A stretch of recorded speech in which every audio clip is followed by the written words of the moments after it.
Envoyez vos pensées d'amour et de bonne volonté à vos proches chaque fois que vous vous sentez incliné. Mais faites-le au moins une fois par an, peut-être pour un anniversaire spécial. Dites-leur mentalement. Nous nous reverrons à l'avenir et continuerons à développer notre amour divin et notre amitié mutuelle. Si vous vous envoyez maintenant, tout le temps, vos pensées aimantes, un jour vous serez sûrement à nouveau. Vous saurez que cette vie n'est pas la fin, mais seulement un lien dans le courant éternel de votre relation avec les proches.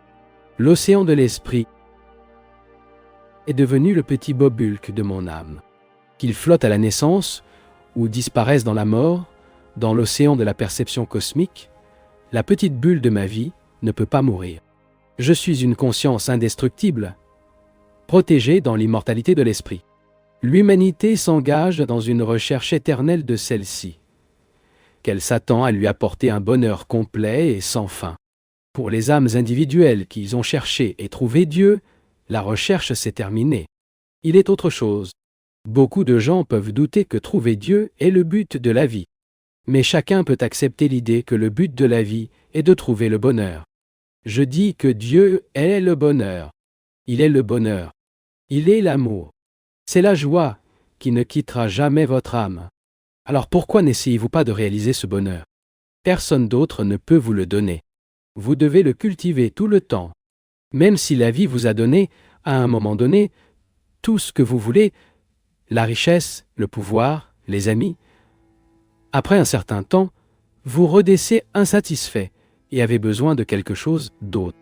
Une chose, cependant, ne deviendrait jamais monotone pour vous. La joie elle-même. L'expérience intérieure que tout le monde recherche est un bonheur qui est délicieusement varié, bien que son essence soit immuable. La joie vivace, toujours renouvelée, est Dieu. Trouvez cette joie en vous. Vous trouverez tout dans le monde extérieur. En Dieu, vous aurez accès à la source vivace, enfin, le bonheur. Imaginez que vous souffrez d'une punition qui ne vous permet pas de dormir à un moment où vous avez besoin de vous reposer désespérément et soudain, quelqu'un dit très bien, maintenant, vous pouvez dormir. Pensez à la joie que vous ressentiriez au moment où vous étiez sur le point de vous endormir. Multipliez-le pour 1 million. Même cela ne décrirait pas la joie ressentie dans la communion avec Dieu. La joie de Dieu est illimitée, incessante et toujours nouvelle. Corps, esprit, rien ne peut le déranger lorsque vous êtes dans cet état de conscience. Telles sont la grâce et la gloire du Seigneur, et il expliquera tout ce que vous n'avez pas pu comprendre, tout ce que vous voulez savoir. Lorsque vous êtes silencieux dans une méditation profonde, la joie bouillonne en interne, sans être éveillée par un stimulus externe.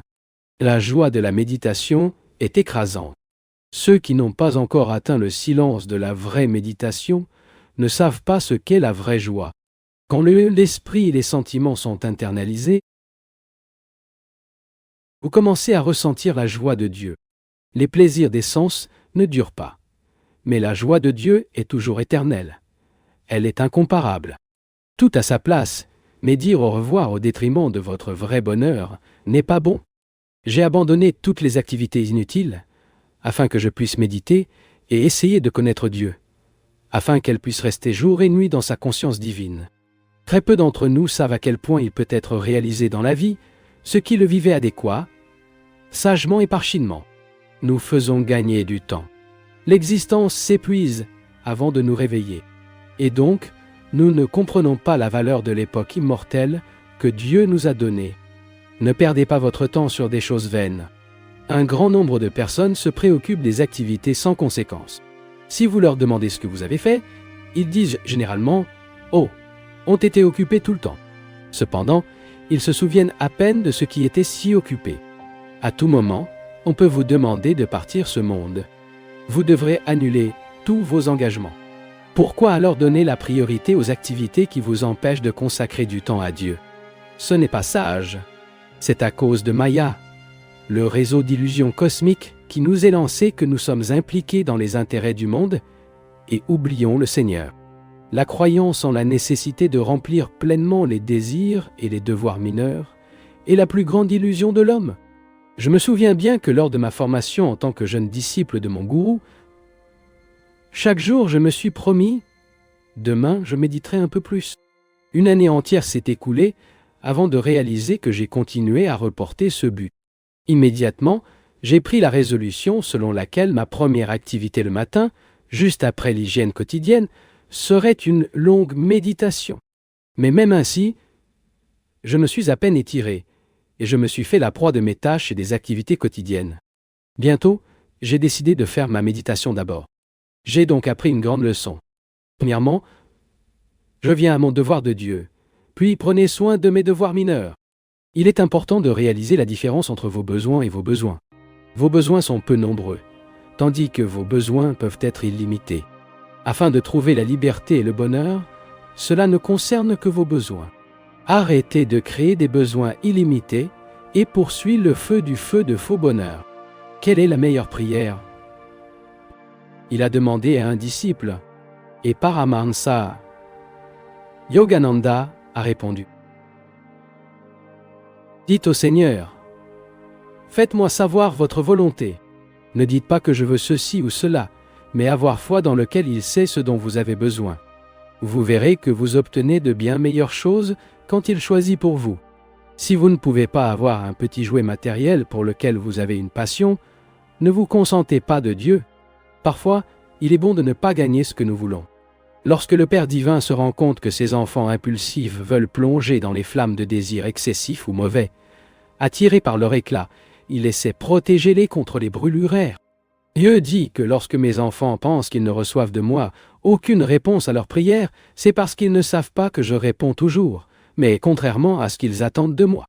Je ne répondrai pas toujours en fonction de vos désirs jusqu'à ce que vous n'ayez atteint la perfection. Ce n'est que lorsqu'ils seront parfaits que vos demandes seront guidées par la sagesse tout le temps. Il n'est pas mal de dire au Seigneur que nous voulons quelque chose. Mais nous démontrons une foi beaucoup plus grande si nous disons simplement « Père céleste, je sais que vous prédisez tous mes besoins. Soutenez-moi en fonction de votre volonté. » Si, par exemple, un homme désireux d'avoir une voiture, priant avec beaucoup d'intensité, il le recevra. Mais avoir une voiture n'est peut-être pas la meilleure chose pour lui. Parfois, le Seigneur nous nie de petits désirs, car il a l'intention de nous accorder de plus grands cadeaux.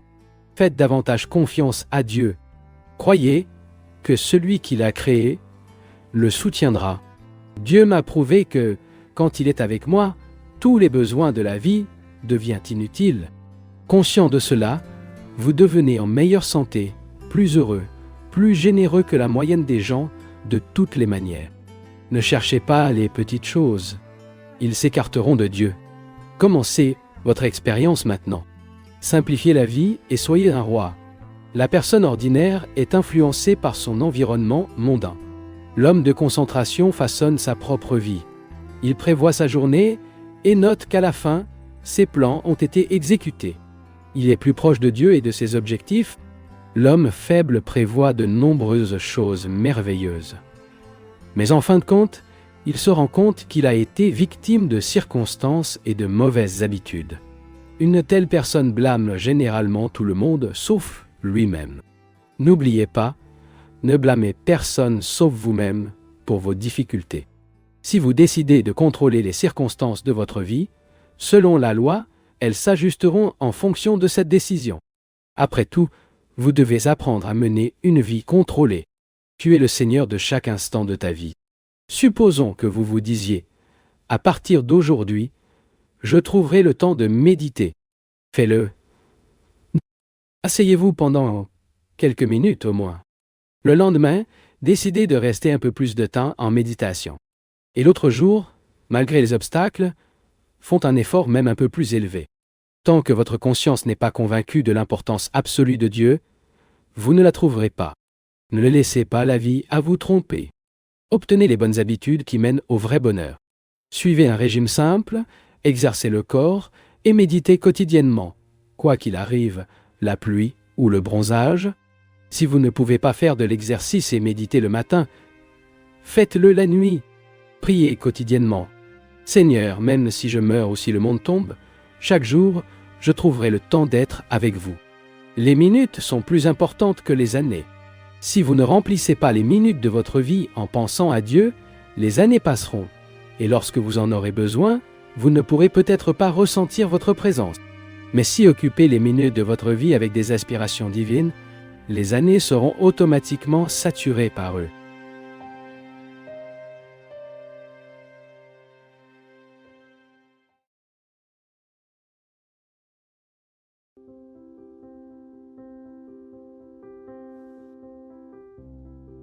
Les blessures et les maladies provoquent la mort beaucoup plus souvent que la vieillesse. La plupart des gens meurent avant d'atteindre la vieillesse. Dans certains cas exceptionnels, toutes les parties du corps s'affaiblissent simultanément. Ces personnes meurent sans douleur, comme un fruit mûr qui tombe de l'arbre en temps voulu. La plupart, cependant, sont déchirés de l'arbre de vie, avant qu'il ne soit réellement mûr à mort. Dans la plupart des morts, un organe corporel cesse de fonctionner avant le reste. Ou il peut arriver qu'un organe soit plus fort ou développé qu'une autre, entraînant un déséquilibre de la force corporelle de l'organisme, qui peut causer de la souffrance ou même de la mort, par exemple. Un homme avec un cœur faible et des muscles forts peut nuire à le cœur par l'abus cardiaque de la force musculaire. Landon, connu sous le nom de l'homme fort, est décédé à l'âge de 58 ans d'AVC provoqué par l'effort pour élever une voiture seule. Par conséquent, l'excès d'exercice qui provoque un développement déséquilibré peut avoir des conséquences fatales. Les exercices de mise en torsion de la bourse d'auto-réalisation nécessitent un effort cardiaque minimal et provoquent un développement corporel harmonieux. Des exercices de plein air simples, tels que la marche, une alimentation équilibrée, la modération lors de la consommation et de la méditation silencieuse, sont toutes des pratiques qui contribuent à la santé. Le jeûne est une méthode naturelle de guérison. Quand ils tombent malades, les animaux et le jeûne sauvage. La machine corporelle a donc la possibilité de se purifier et de se reposer nécessaire. La plupart des maladies peuvent être guéries avec un jeûne soigneux, sauf dans le cas d'une insuffisance cardiaque. Des périodes régulières de jeûne court ont été recommandées par les yogis comme une excellente règle de santé. Une autre méthode efficace de guérison du corps physique est l'utilisation appropriée des herbes ou de leurs extraits. Lorsque nous utilisons des médicaments, nous constatons souvent qu'ils ne sont pas tout à fait puissants pour favoriser la guérison, ou qu'ils sont si puissants qu'ils irritent plutôt les tissus organiques pour les guérir. De même, l'exposition à certains types de rayons thérapeutiques brûle les tissus. Il y a tellement de limites des méthodes physiques de guérison. Mieux que les médicaments sont les rayons du soleil, ils ont un merveilleux pouvoir de guérison. Vous devriez prendre un bain de soleil de 10 minutes chaque jour. 10 minutes par jour ont un meilleur effet que les expositions occasionnelles pendant des périodes plus longues. Un bronzage court chaque jour, renforcé par de bonnes habitudes de santé, gardera le corps fourni avec suffisamment d'énergie vitale pour détruire tous les microbes nocifs.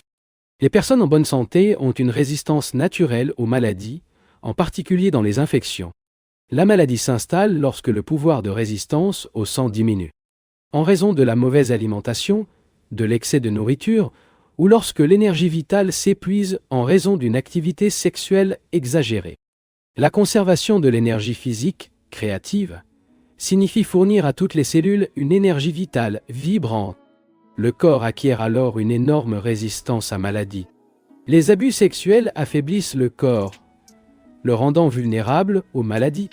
Bien sûr, il existe de plus grandes possibilités de surmonter la maladie chez les jeunes qu'à la vieillesse. De nos jours, la durée de vie moyenne est de 60 ans. De nombreux médecins conviennent qu'il est facile de prolonger, cette fois si nous gardons les soins nécessaires. Mahavatar, Babaji et d'autres grands maîtres vivent vivants depuis plusieurs centaines d'années. La vie peut être prolongée indéfiniment, pas par les aliments, les médicaments, les exercices, les bains de soleil et d'autres moyens limités, mais par contact avec la puissance incommensurable de Dieu. Nous ne devons pas penser uniquement au corps, mais aussi à l'esprit.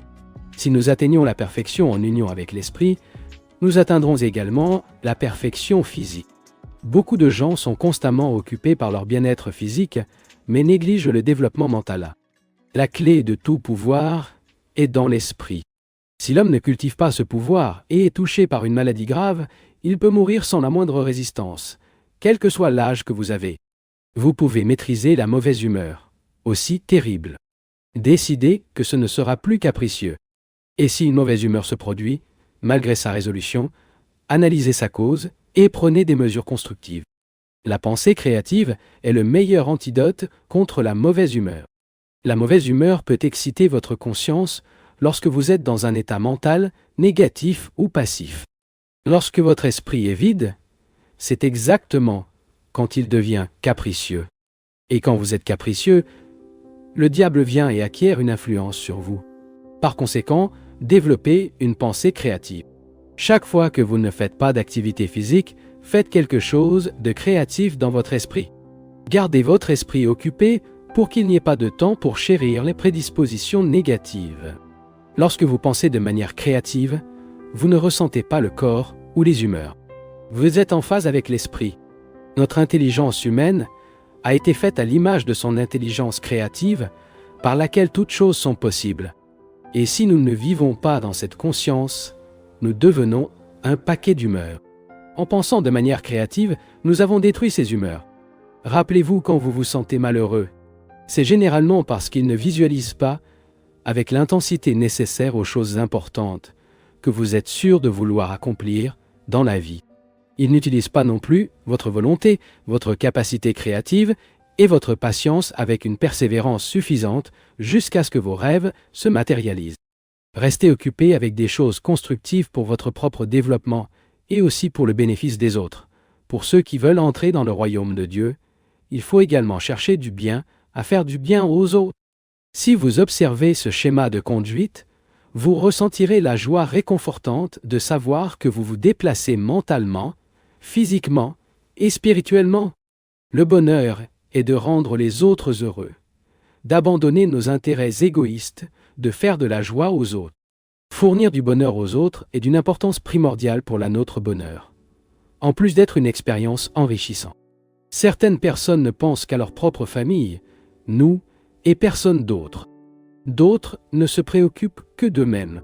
Comment serais-je heureux? Mais ce sont précisément ces gens qui n'atteignent pas le bonheur. Vivre juste pour vous-même est l'origine de toutes les souffrances.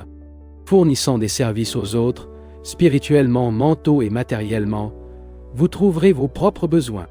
En vous oubliant, en servant les autres, vous constaterez que sans le chercher, la coupe de votre propre bonheur sera pleine. Lorsque vous êtes arrivé dans ce monde, vous avez pleuré, et tout le monde a souri. Vous devez vivre de telle manière que, lorsque vous partez, tout le monde pleure. Mais vous souriez. Plus vous méditez plus profond, et plus vous devez servir, plus vous serez heureux. Apprenez à vous apporter toutes les conditions de bonheur, en méditant, et en réglant votre conscience avec la joie éternelle, toujours consciente, et toujours nouvelle qui est Dieu, dont le bonheur ne devrait jamais dépendre des influences externes. Quel que soit votre environnement, ne permettez pas à votre paix intérieure d'être affectée par elle. Lorsque vous maîtrisez vos sentiments, vous restez dans votre véritable état. Le véritable état de soi, l'âme, est le bonheur, la sagesse, l'amour et la paix. C'est si heureux que peu importe ce que vous faites, vous ressentez du plaisir. N'est-ce pas beaucoup mieux que d'être agi par le monde, comme un démon agité, incapable de trouver de la satisfaction dans quoi que ce soit? Lorsque vous êtes centré sur votre véritable être, vous effectuez toutes les tâches et appréciez toutes les bonnes choses avec la joie de Dieu. En pratiquez avec votre enivrant béni, vous effectuez toutes les actions ravies. Dans la vie spirituelle, on devient enfant, sans ressentiment, sans attachement, plein de vie et de joie. Le vrai bonheur est capable de faire face aux défis de toutes les expériences. Quand il peut être crucifié par les actes erronés des autres contre vous, et pourtant revenir avec amour et pardon, et lorsque vous êtes en mesure de garder la paix intérieure divine, malgré les agressions douloureuses causées par des circonstances extérieures, alors vous saurez ce bonheur. Restez silencieux et silencieux en méditation, tous les soirs, pendant au moins une demi-heure, et de préférence plus longtemps avant le coucher, et encore le matin, avant de commencer les activités quotidiennes. Cela produira une habitude interne de bonheur invincible et non qualifiée qui vous fera face à toutes les situations difficiles de la lutte quotidienne pour la vie, avec ce bonheur intérieur immuable, essayez de répondre aux exigences de vos besoins quotidiens.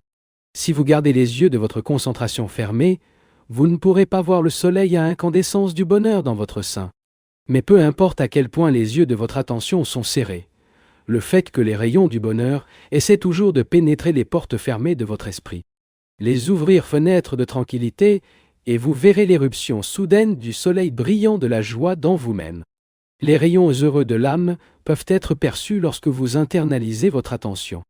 Vous pouvez avoir ces perceptions si vous entraînez votre esprit pour profiter du beau scénario de pensée dans le royaume invisible et intangible en vous. Ne cherchez pas le bonheur uniquement dans de beaux vêtements, des maisons propres, de délicieux dîners, des oreillers doux et des objets luxueux. Ils emprisonneront leur bonheur derrière les barreaux de la superficialité externe.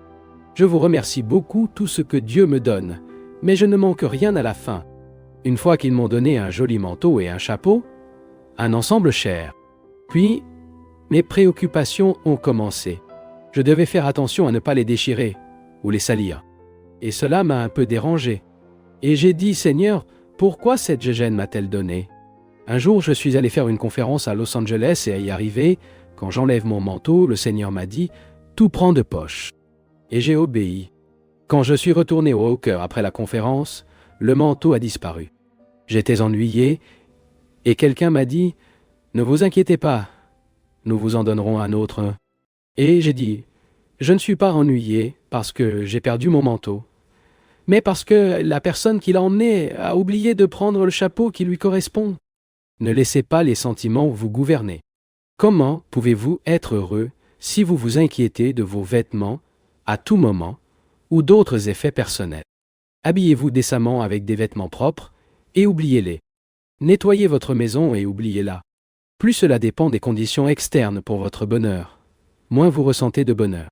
Si vous pensez que vous pouvez vivre joyeusement en oubliant Dieu, vous vous trompez, car vous pleurerez avec solitude, parfois sans compte, jusqu'à ce que vous compreniez que Dieu est tout en tout. La seule réalité de l'univers, vous avez été fait à votre image et ne trouverez jamais le bonheur durable dans quoi que ce soit, car rien n'est complet sauf Dieu. Le pur bonheur que je trouve dans la communion avec le Seigneur ne peut pas être décrit avec des mots. Jour et nuit, je suis dans un état de joie. Cette joie est Dieu. Le connaître, c'est réaliser les rites funéraires de toutes ses peines.